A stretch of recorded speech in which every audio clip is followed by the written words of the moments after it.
Ruth hit 113 home runs. The next closest player hit 25. In 1927, when he hit 60, the second highest total in the league was half that. Imagine if today, Aaron Judge hit 70 home runs and the next best player had 35. That's the kind of gap we're talking about. What's his story, people? Welcome back to the channel. Today we're checking out how good was Babe Ruth. I've heard Babe Ruth's name, but I'm not a big, baseball fan. But I say, you know what? Let's check out how good was this geezer. Let's go. Babe Ruth is the most famous name in baseball history. And in 1933, as in so many other seasons, Babe Ruth was the Sultan of SWAT.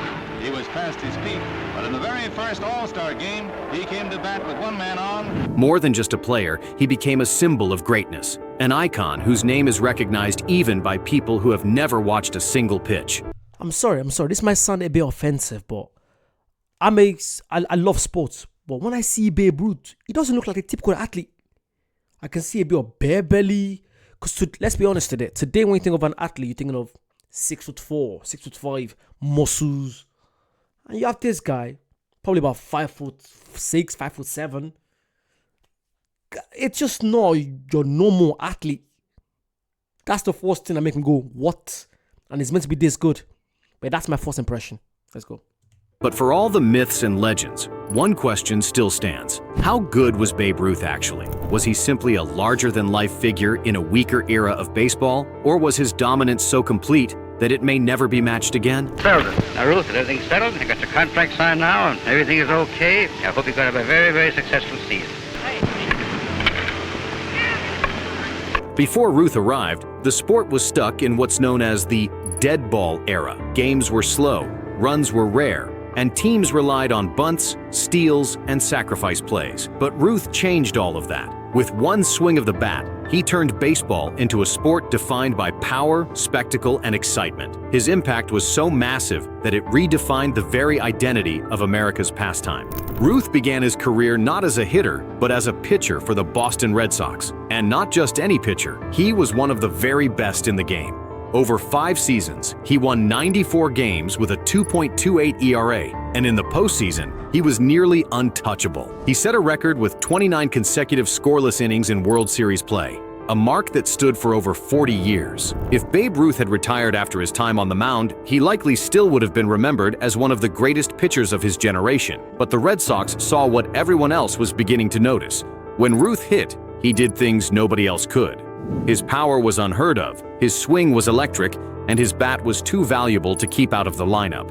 That decision changed baseball forever. In 1919, Ruth hit 29 home runs, when the next closest player in the league hit just 10. The year before, the league leader had hit only 11. Ruth didn't just lead baseball in home runs, he tripled the competition. So it's pretty much like the previous 5 seasons, like saying in football terms. So let's say someone was I'm gonna say American football terms. I think I know a bit about American football. So imagine you're a running back, but then they realize this guy's so good. Let's pay him as a quarterback. So you're like pretty much one of the best running backs or cornerbacks. Then they say, yo, come play as a quarterback, and you become one of the best, if not the best. You have the best. What's it called? The throws. Yeah, that makes no sense. How can you be that good in both? Because usually when you see a quarterback, they're very, athletic. They're not like massive, big, This is very interesting. As someone that loves sports, I love this. It was clear the game had never seen anything like him.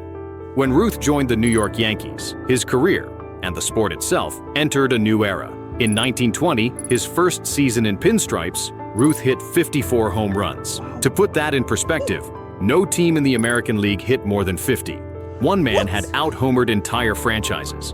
His slugging percentage that season was .847, still one of the highest marks in baseball history. And his OPS plus of 255 means he was 2.5 times better than the average hitter. And that wasn't a one-off. In 1921, Ruth hit 59 home runs, drove in 168 RBIs, and batted .378. Look at him. Look at Babe Ruth. It looks like Babe Ruth's dad. He doesn't look like Babe.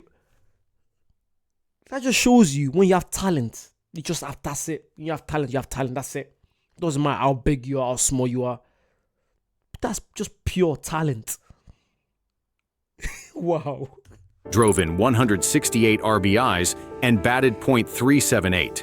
In 1923, he hit .393 with a .545 on-base percentage, winning the league's first-ever MVP award. And in 1927, as the centerpiece of the most feared lineup in history, the Murderers Row Yankees, Ruth broke his own record again, hitting 60 home runs in a single season. That number stood untouched for 34 years. During his prime, Ruth wasn't just leading the league. He was separating himself from the competition in a way almost no athlete in any sport ever has. Between 1920 and 1931, Ruth's numbers looked like video game statistics. His consistency and power were so unmatched that opposing managers admitted there was no strategy for facing him. You just prayed he didn't hit it out. For fans of the 1920s, seeing Babe Ruth step to the plate was like watching magic. Entire stadiums would fall silent the moment he dug in, every eye waiting for what might happen next. When he connected, the sound of the bat meeting the ball was described as a thunderclap. And when the ball sailed into the stands, the eruption of the crowd shook Yankee Stadium like an earthquake. Kids climbed fences just to get a glimpse of him. Vendors would stop selling mid-inning when Ruth was up. I feel like those days of having like people you look up to, like me as a football fan, soccer fan, growing up, I still love football, but I don't have the same love. Because when I was younger, because it was just so raw. You never knew what was going to happen. Today, it's like, obviously, at the end of the day, it's a business, but back then, the players, they give everything. You see them fighting on the pitch. You see, my favorite footballer of all time is Didier Drogba for Chelsea. Because just watching that guy, what he did for Chelsea, when you think you're losing and he comes up, scores a screamer.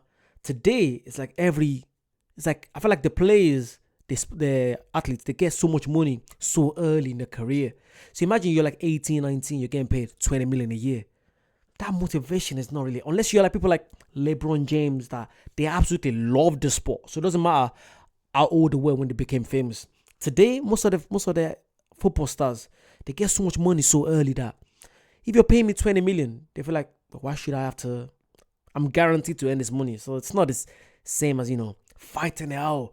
Now, it's like everyone is just, Why to some of us growing up, it was like a dream. Back then, just going to the stadium. Oh, God. Shivers in your back. Seeing your favorite player for the first time in real life. You're like, they're actually real. Today, it's like, because you see them on social media every time. It's not the same. Back then, because there was no social media me growing up. So when you see them in real life, it's like, oh my God. Now, you know what they're up to. Social media is good, but I missed that 2010s sports era. It was different. Sorry, it's just nostalgia, man. Sorry, let's get back to Babe Ruth. Reporters wrote that people didn't just come to baseball games anymore. They came to see Babe Ruth. His presence doubled the Yankees' attendance almost overnight, and it's no coincidence that Yankee Stadium, built in 1923, became known as the house that Ruth built. Ruth knew how to play to his audience. He tipped his cap to fans, cracked jokes with kids, and gave reporters endless sound bites. He wasn't just a player, he was a showman. In a time before television, Ruth gave baseball a sense of drama and theater that made every at-bat feel like an event. Of course, critics today argue that Ruth only dominated because he played in a weaker era. The league was segregated, pitchers weren't throwing 100 miles per hour, and training methods were primitive compared to modern times. But while the league was segregated, so we're just all white. That's mad. That's mad. Why not? Why did they? What? Interesting. There's more stuff for me to check out. Interesting. it's true that Ruth didn't face the full talent pool of baseball, what cannot be ignored is how much he separated himself from everyone in his era. In 1920 and 1921 combined, Ruth hit 113 home runs. The next closest player hit 25.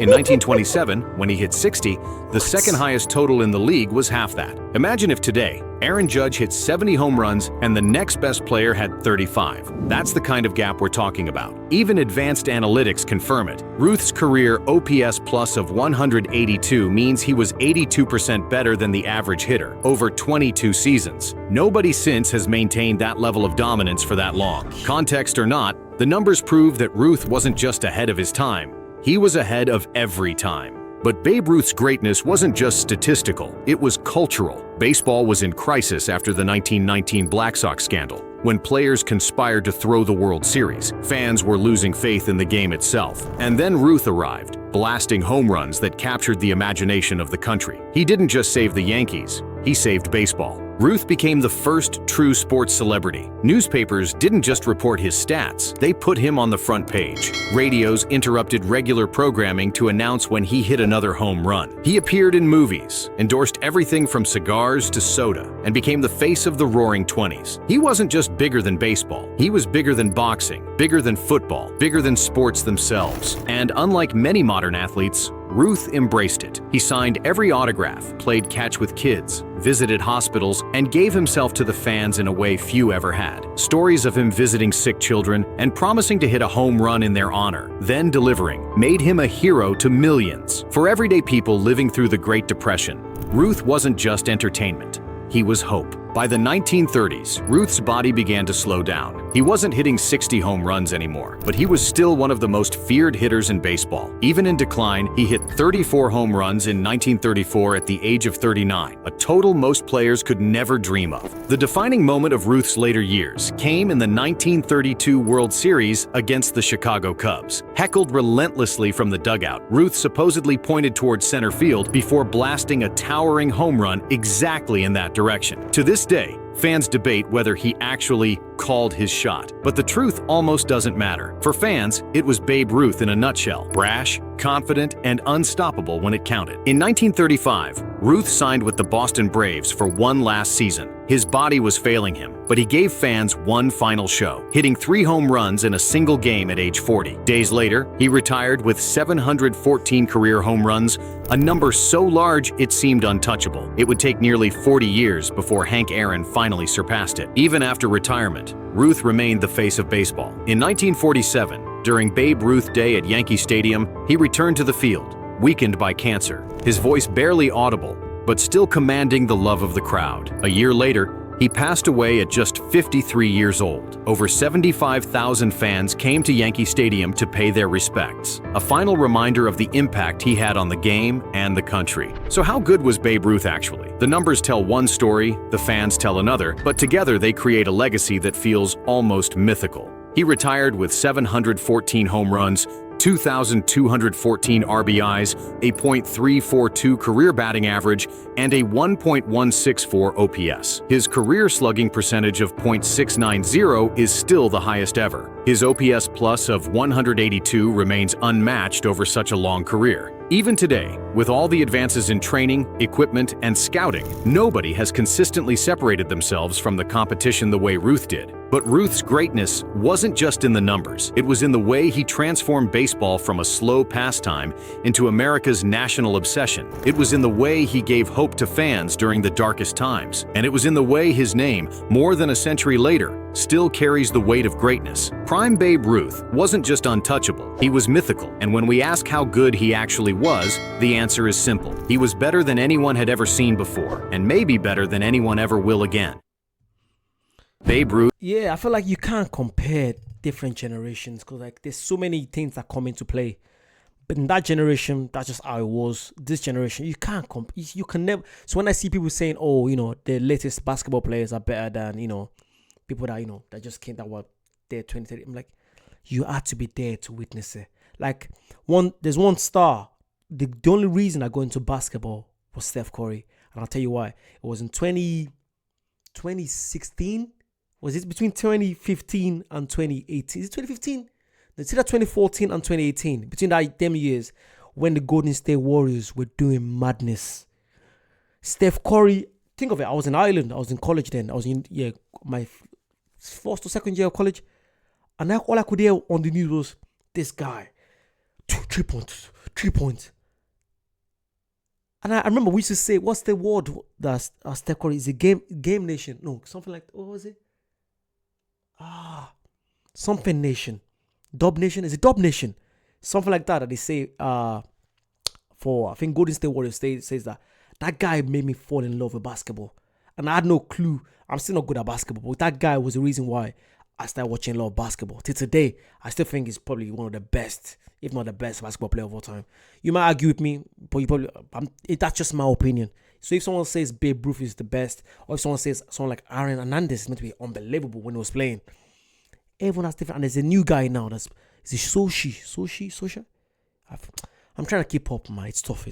But yeah, let me know if you guys think Babe Ruth is the best of all time. If you don't think if he's not, send me videos. Let me know what videos you want to check out. And I'll definitely check it out. Make sure you like, comment, subscribe, and I'll see you guys very soon. Bye bye.